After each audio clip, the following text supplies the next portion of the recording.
السلام علیکم ورحمۃ اللہ وبرکاتہ viewers. Welcome to my YouTube channel and subscribe this channel for Islamic videos. بسم اللہ الرحمن الرحیم.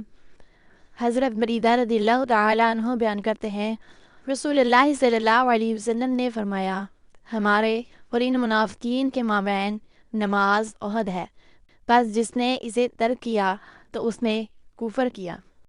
حضرت انس رضی اللہ تعالیٰ عنہ بیان کرتے ہیں، رسول اللہ صلی اللہ علیہ وسلم عصر پڑھا کرتے تھے جبکہ سورج بلند چمکدار ہوتا تھا.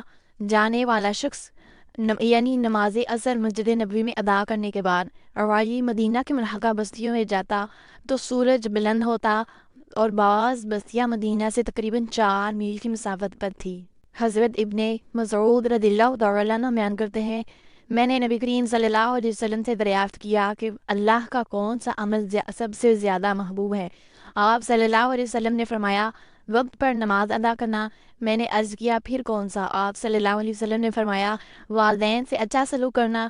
میں نے عرض کیا، پھر کون سا؟ آپ صلی اللہ علیہ وسلم نے فرمایا، اللہ کی راہ میں جہاد کرنا. حضرت ابو ہریرہ رضی اللہ تعالیٰ عنہ بیان کرتے ہیں، رسول اللہ صلی اللہ علیہ وسلم نے فرمایا، جب کبیرہ گناہوں سے بچا جائے تو 5 نمازیں، جمعہ دوسرے جمعہ تک اور رمضان دوسرے رمضان تک ہونے والے صغیرہ گناہوں کا کفارہ ہے. حضرت جابر رضی اللہ تعالیٰ عنہ بیان کرتے ہیں، نبی کریم صلی اللہ علیہ وسلم نے فرمایا، مومن بندے اور کفر کے درمیان فرض نماز کا ترک کرنا ہے.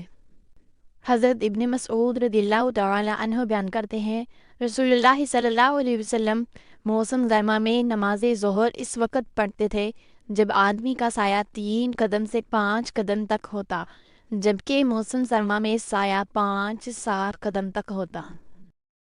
حضرت ابو ہریرہ رضی اللہ تعالیٰ عنہ بیان کرتے ہیں، رسول اللہ صلی اللہ علیہ وسلم نے فرمایا، مجھے بتاؤ، اگر تم میں سے کسی شخص کے گھر کے سامنے نہر ہو اور ہر روز اس میں 5 مرتبہ غسل کرتا ہو تو کیا اس کے جسم پر کوئی میل باقی رہ جائے گی؟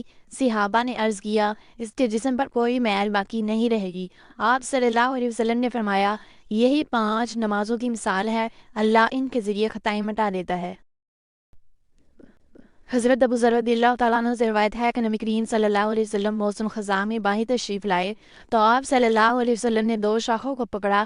راوی نے بیان کیا کہ پتے گرنے لگے اور آپ صلی اللہ علیہ وسلم نے فرمایا، اے ابو ذر، میں نے عرض کیا، اللہ کے رسول حاضر ہوں. آپ صلی اللہ علیہ وسلم نے فرمایا، بے شک مسلمان بندہ اللہ کی رضا کے لیے نماز پڑھتا ہے تو اس سے گناہ ایسے جھڑ جاتے ہیں جیسے اس درخت سے پتے گرتے ہیں.